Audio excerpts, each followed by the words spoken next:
CBC मुख़फ़्फ़फ़ है complete blood count का और इस टेस्ट के अंदर बहुत से पैरामीटर्स होते हैं, मगर सबसे ज़्यादा अहमियत हीमोग्लोबिन, WBC काउंट और प्लेटलेट काउंट की होती है।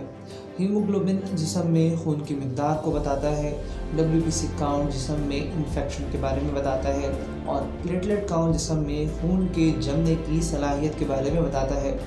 मुख्तलिफ लैब की मुख्तलिफ नॉर्मल रेफरेंस वैल्यूज़ होती हैं जो अक्सर रिपोर्ट की सीधी तरफ मौजूद होती हैं और आप इनको रेफरेंस के लिए देख सकते हैं।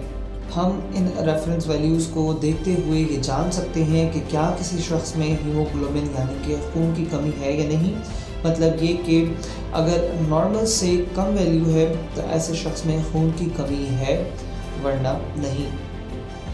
इसी तरह किसी में इन्फेक्शन है या नहीं, हम इसका भी बखूबी अंदाज़ा लगा सकते हैं। नॉर्मल से जितना ज़्यादा या जितना कम WBC काउंट होगा उतना ज़्यादा मरीज़ में इन्फेक्शन होगा।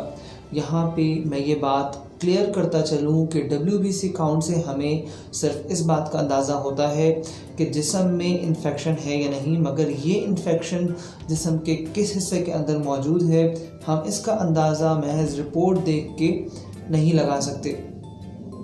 एक और चीज़ मैं यहाँ बता दूँ कि मुख्तलिफ वायरल इन्फेक्शंस और सीरियस किस्म के खून के इन्फेक्शंस और टाइफाइड के अंदर WBC काउंट नॉर्मल से कम हो सकता है, जो अमूमन किसी बड़ी बीमारी की तरफ इशारा करता है।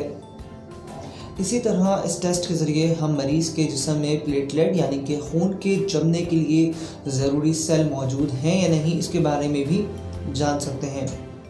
हमारे यहाँ पाकिस्तान में मलेरिया और डेंगू ऐसी बीमारियाँ हैं कि जिसके अंदर मरीज़ में प्लेटलेट कम हो सकते हैं। 1.5 लाख तक प्लेटलेट नॉर्मल कहलाते हैं। उससे कम होने के बावजूद भी मरीज़ में अमूमन कोई अलामात ज़ाहिर नहीं होती और जब तक प्लेटलेट 20,000 तक ना पहुँच जाएँ या जब तक मरीज़ में किसी भी जगह से ब्लीडिंग या खून का रिसना न शुरू हो जाए तब तक मरीज़ में ट्रांसफ्यूज़न नहीं किया जाता, क्योंकि प्लेटलेट ट्रांसफ्यूज़न या प्लेटलेट को लगाने से अपने नुकसानात हो सकते हैं और मरीज़ में इसके बायस मुख्तलिफ रिएक्शंस हो सकते हैं। इसके अलावा इस टेस्ट में जो पैरामीटर्स होते हैं उनमें MCV, neutrophils count, lymphocyte count और इज़नोफिल्स शामिल होते हैं। हम MCV के ज़रिए जिस्म में आयरन और विटामिन B12 और फॉलिक एसिड की कमी का पता लगा सकते हैं। जितना नॉर्मल से MCV लेवल कम होगा उतना ही जिस्म में आयरन की कमी होगी और नॉर्मल से MCV जितना ज़्यादा होगा उतनी ही विटामिन B12 या फॉलिक एसिड की कमी होगी।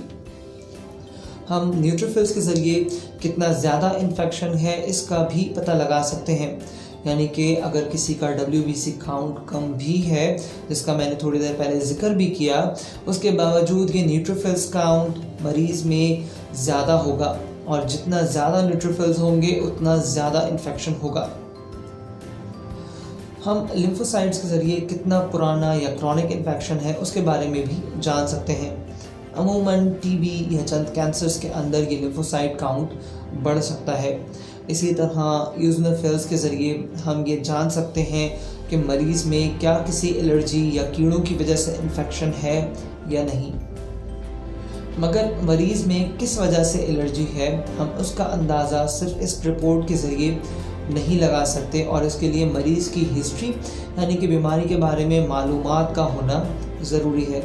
इसके अलावा कुछ और भी पैरामीटर्स इस टेस्ट के अंदर मौजूद होते हैं जिनकी उतनी अहमियत नहीं है कि जितनी अहमियत मैंने जिन पैरामीटर्स का जिक्र किया उनकी है। इन पैरामीटर्स में हेमाटोक्रिट यानी कि नए सेल्स की खून में मिक़दार शामिल है। इसके अलावा MCH, MCHC और डिफरेंट पैरामीटर्स, मगर इन पैरामीटर्स को एक आम आदमी के लिए समझने की उतनी ज़रूरत नहीं है कि जितनी दूसरे पैरामीटर्स की।